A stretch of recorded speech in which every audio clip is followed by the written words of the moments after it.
Okay, let's talk about something probably sitting in, well, quite a few UK households' pensions. Hmm. Specifically, we're doing a deep dive into Royal London pensions, especially looking at them now in 2025. Yeah, chances are if you're in a workplace pension scheme, Royal London might just be the name looking after your retirement savings. Exactly. But what does that really mean for you? Do you actually know? It's a really good question. I mean, for so many people, their pension provider, it's just chosen by their employer, isn't it? Often through auto-enrollment. Right. You might see Royal London on a statement, maybe, but the details of, who they are and how they actually operate can feel a bit, well, murky. A bit of a black box sometimes. Definite. And they are, let's be clear, a giant in the UK pensions and investment world. They really are. And let's be honest, diving into pension details isn't always top of the fun list for a Saturday afternoon, No argument there. which is precisely why we're here today. Mm-mm. And it's also the mission driving Plouta who've brought us this deep dive. Oh, yes, Plouta. Plouta is a financial wellness community, and it's really built on giving you clear, impartial insights. The whole idea is to help you cut through the jargon, the complexity. Make genuinely informed decisions about your money. Exactly. Yeah. Grow your wealth and sort of pave your way towards financial independence. And our goal right now, using the source material Plouta put together specifically, this guide reviewing Royal London pensions for 2025, is to unpack the really important stuff for you. Yeah, we want to explore what makes Royal London different. How you might have ended up with a pension with them in the first place. Right, look at the brains behind their investments, like those governed portfolios you hear about. The all-important fees, of course. Always the fees.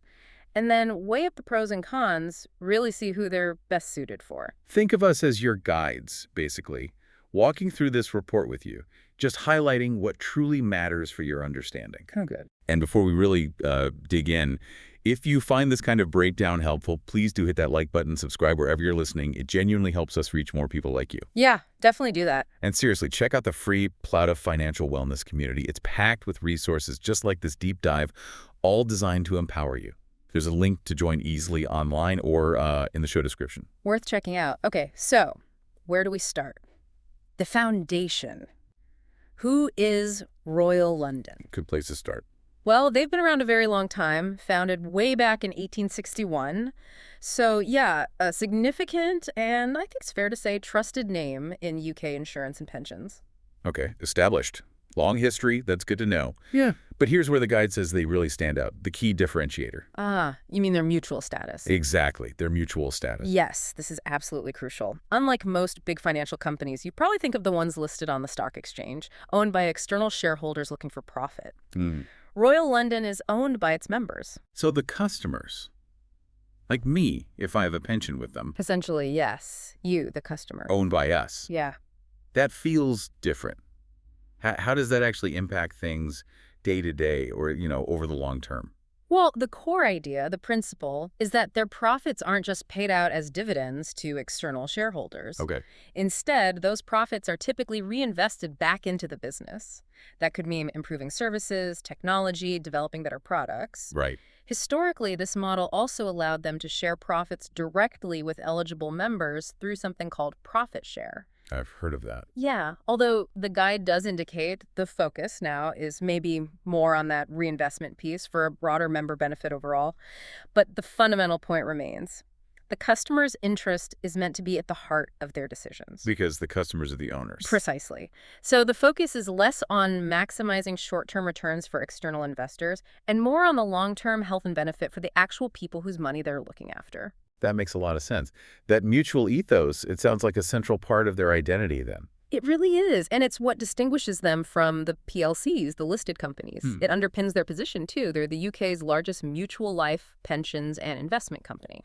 Fascinating. Okay, so knowing who they are at their core, this long-standing, customer-owned giant, let's look at the practical side. How might you actually find yourself with a Royal London pension? The guide points to two main paths. Right, and the most common one, by far, is through a workplace pension. Ah, okay. This is where Royal London really has a massive presence, and it's why so many people have a pension with them, often without actively choosing them. Auto-enrollment strikes again. Your employer picked them. Pretty much. If your employer uses Royal London for their auto-enrollment scheme, you get automatically opted in. Right. Money comes out of your salary before tax, your employer adds their mandatory contribution, and the government tops it up with tax relief. It's powerful, really. Quite an effortless way to save for retirement. It absolutely is. And once you're in that workplace scheme, what's the experience like? As a member, what do you get? Well, the guide mentions they provide an online portal. Pretty standard stuff now, but important. You Mm-hmm. can log in, check your current balance, see contributions going in, manage basic details, that sort of thing.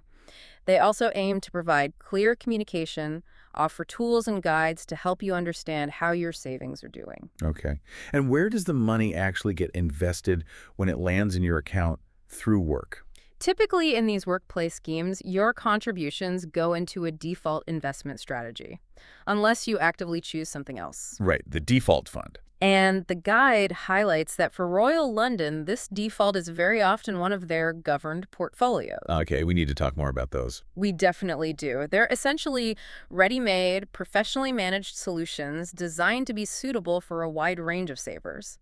But crucially, while there's a default, you usually do have the option to switch to other funds within their selection if you want a different approach. Good to know there's some choice. Okay, so workplace pensions are the main gateway. What about the second way the guide mentions? That's their personal pension offering. Sometimes it's called a pension portfolio or maybe a retirement account. This is for individuals setting up a pension for themselves directly. Right, who would typically use this direct personal option then? The guide suggests it's ideal for people who are, say, self-employed or maybe work for a smaller employer who doesn't offer a pension scheme. Okay. It's also a great option if you just want to save extra for retirement yourself, perhaps on top of a workplace scheme. Or, and this is common, if you're looking to bring together, consolidate old pension pots from previous jobs into one place. Makes sense. Tidying things up. And how does setting that up work? Is it complex? Generally, you can set it up online. You get flexibility, make regular payments or one-off lump sums. And just like the workplace pension, your contributions get tax relief, which is a nice boost to your savings. And consolidation. Transferring old pensions in. Yeah, they seem to have made the process for transferring old pensions into this account relatively straightforward, according to the guide. Okay. So whether it's through your job or set up personally, it sounds like the investment approach is a really common thread, particularly these governed portfolios. The guide really emphasizes them, doesn't it? Absolutely. They are definitely a flagship offering for Royal London, and they have a strong reputation, particularly among financial advisors who often recommend them. Right. Let's dig into that then. What exactly are these governed portfolios? Why are they such a key feature?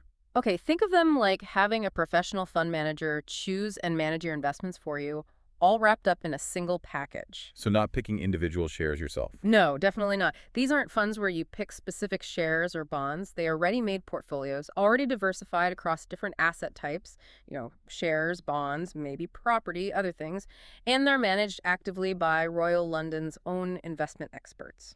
So you don't need to be an investment guru yourself. That's the main appeal, really. Your main decision is usually just choosing which portfolio best suits your attitude to risk. Like cautious or adventurous. Exactly. They'll typically have a range from cautious, maybe balanced growth, up to more adventurous options if you're willing to take on more risk for potentially higher returns down the line. Once you choose, the Royal London team handles the day-to-day management. And what does the governed part actually mean? Is it just marketing speak? Good question. The guide explains that governed means the investment team is actively monitoring these portfolios and also keeping a close eye on the wider market. Okay. They can make adjustments to the portfolio's mix of assets.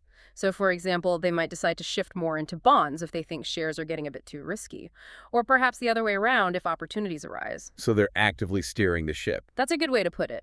The aim is to proactively manage risk and try to deliver smoother, more consistent returns over the long term, rather than just, say, passively tracking a market index and riding all the bumps. That active management sounds like a key benefit, especially for someone who prefers a, well, hands-off approach. Definitely. And this active management often links into something called a lifestyle strategy, especially as you get closer to retirement. Ah, right. How does that work? The guide highlights that many of their pension plans incorporate this.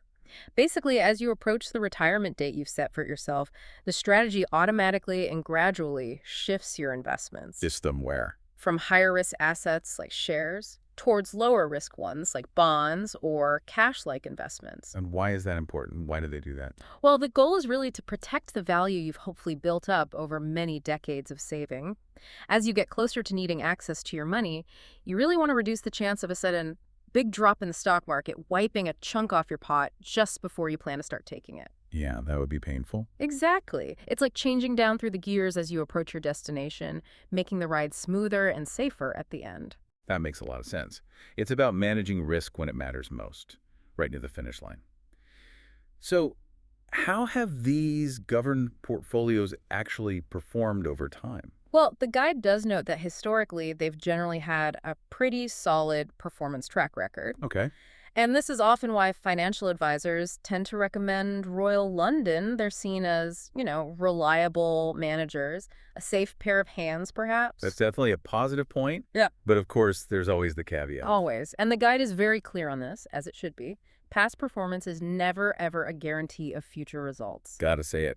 All investments carry risk. The value can go down as well as up. It's the essential reminder. Absolutely. Now, there was a really important point the guide made about their direct personal pension offer, comparing it to other options out there. Yes, this is critical if you're specifically looking at setting up a personal pension directly with Royal London yourself, or maybe comparing it to a SIPP, a self-invested personal pension from one of the big platforms like Hargreaves Lansdown or AJ Bell. Okay, what's the key difference? While Royal London offers a decent range of their own funds, including those governed portfolios, their direct personal pension isn't a full SIPP in the sense of giving you access to the entire investment market. Right. So you can't just log in and decide to buy individual shares in, say, Tesco, or pick an ESG fund from some specialist external fund manager. Generally, no. That's right. Your investment universe is typically limited to Royal London's own funds and investment ranges. A full SIPP platform, on the other hand, offers you thousands of funds from loads of different providers, individual company shares, ETFs, investment trusts, a much, much wider selection. Okay, so that's a really important distinction. If you're a confident investor, someone who really wants to pick specific stocks or funds from lots of different companies, the Royal London Direct Personal Pension might feel quite restrictive. It likely would. Their strength seems to be more in their own managed fund range, not acting as a massive supermarket platform for pure DIY investing across the whole market. Exactly. It's a key difference to understand depending on what you're looking for. All right, let's switch gears to the less exciting, maybe, but absolutely vital topic, fees. Ah, yes, the costs. They matter hugely, don't they? Because they directly eat into your investment returns over the long term. Even small differences add up. Definitely. And the guide acknowledges that Royal London's fee structure can sometimes feel a little less straightforward than some of the newer, maybe app-based providers. And it does vary depending on whether it's a workplace or a personal pension. Okay, so what's the general breakdown? What are we usually paying for? You'll typically pay an annual charge. Sometimes it's called an annual management charge, or AMC. This is basically a percentage taken from the value of your pension pot each year just for administering your account. Okay, the platform fee, essentially. Kind of, yeah. And then on top of that, there are charges for the actual investments inside your pension. So the funds themselves cost something too. Correct. The investment funds, like those governed portfolios, have their own costs built into them. This is often shown as the ongoing charge figure, or OCF. Right. This covers things like the fund manager's costs, trading costs within the fund, administration related to the fund itself. So your total cost is effectively the sum of that annual admin charge plus the OCF of the specific funds you're invested in. Okay, so adding those two bits together, what's the typical total annual cost looking like for someone with a direct Royal London personal pension based on the guide? Well, the guide estimates the annual administration charge for the direct personal pension is somewhere around 0.45%, although it notes it can be tiered, so potentially a bit lower if you have a larger pot. Okay. Then, when you add the underlying fund OCFs, which vary depending on the portfolio's complexity and asset mix, the guide suggests the total annual cost for a direct member might fall somewhere in the range of, say, 0.70% up to maybe 1.0% per year. Depends which portfolios you choose. 1.7 to 1.0%. That's a helpful range to keep in mind for comparison. What about workplace pensions? Are they different? Yes, workplace fees are generally different. They're negotiated between your employer and Royal London, so they can vary significantly from one scheme to another. Hmm. However, there's a crucial protection here. Auto-enrollment default funds are subject to a government charge cap. Oh, right. I remember hearing about that. What's the cap now? Currently, it's 0.75% per year. So for most people who are just in the default workplace fund their employer set up, the total charge they pay will be 0.75% or less. Often it's quite a bit less, actually. That's good. So workplace schemes can be quite cost effective. Are there any other little costs hidden away that we should watch out for? The guide does mention minor transaction costs.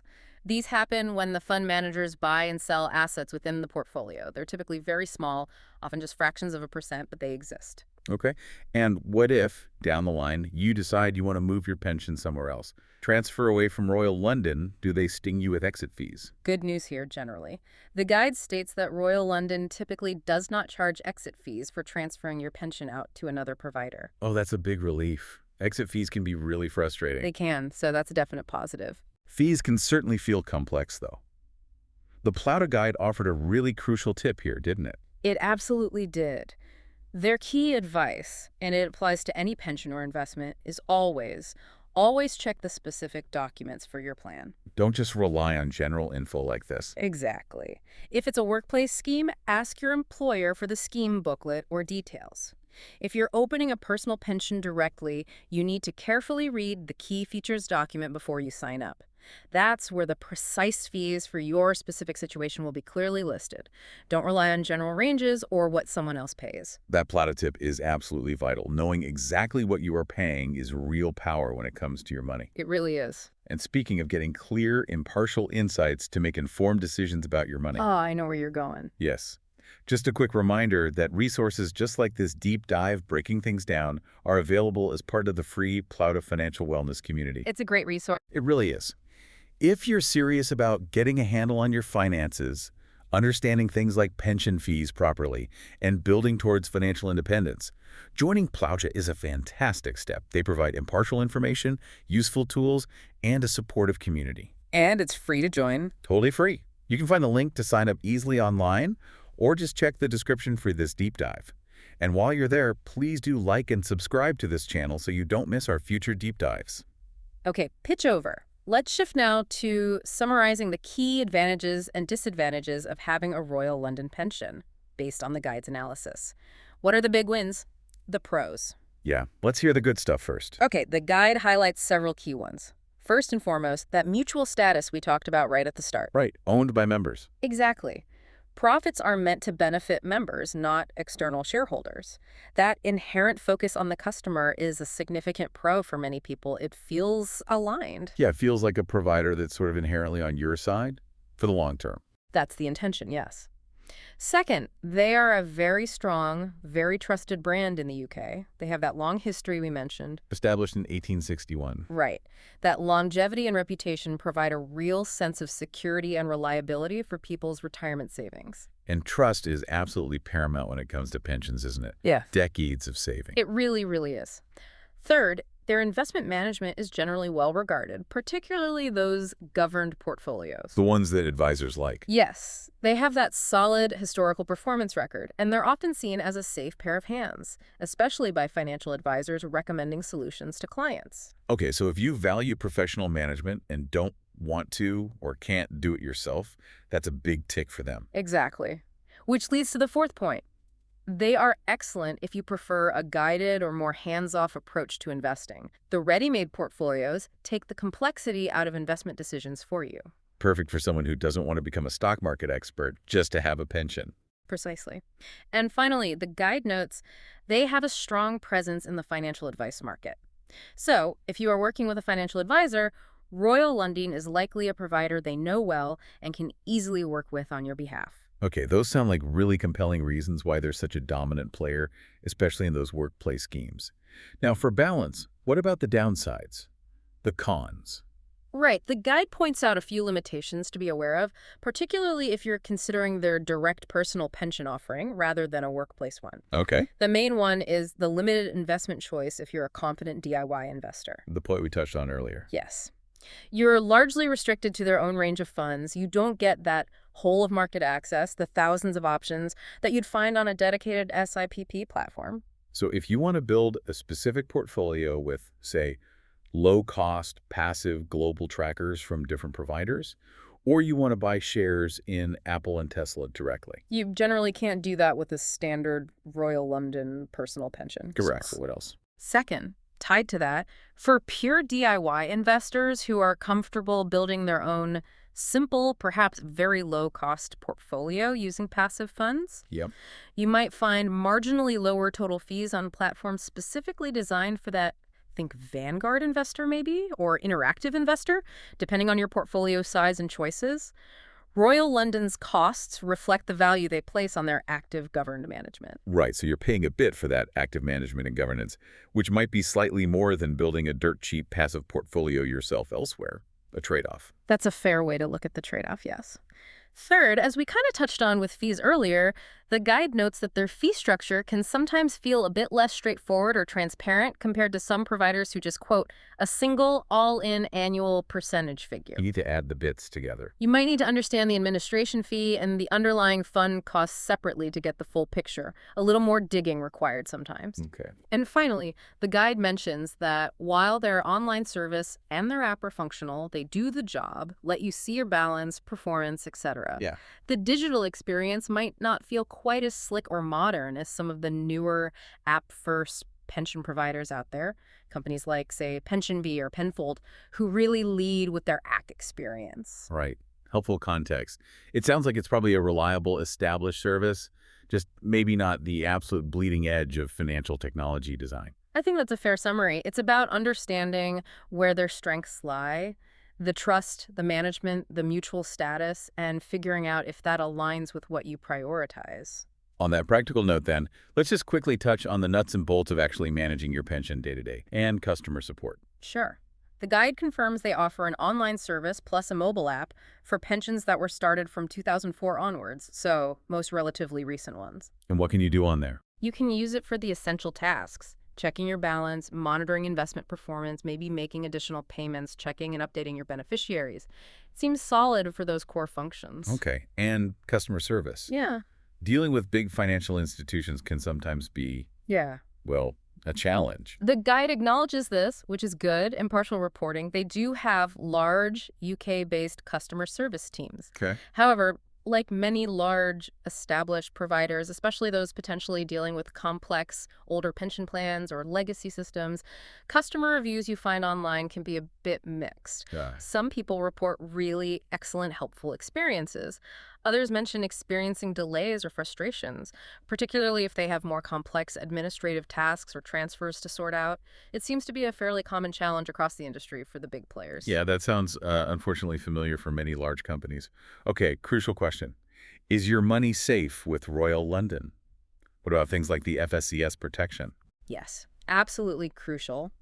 The guide confirms Royal London is fully regulated here in the UK by the main bodies, the FCA and the PRA. Okay. And critically, eligible investments held with them are protected by the Financial Services Compensation Scheme, the FSCS. Right. And what does that protection actually mean for a pension? Is it like the bank account protection?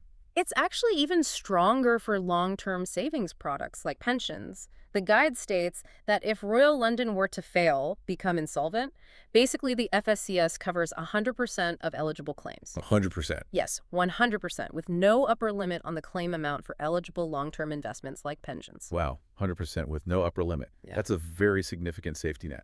That's really reassuring to know. It really is. It's a key protection for pension savers here in the UK, and it provides a lot of peace of mind. Definitely. So, pulling all of this together now, based on everything in the Plouta Guide, who would you say a Royal London pension is best suited for?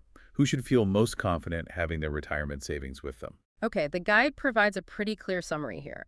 Firstly, they are an excellent fit for employees whose company uses Royal London for their auto-enrollment scheme. Right, the workplace default. Exactly. Those employer contributions are just too valuable to miss out on, and Royal London is a very solid, reliable provider for exactly this purpose. Makes sense.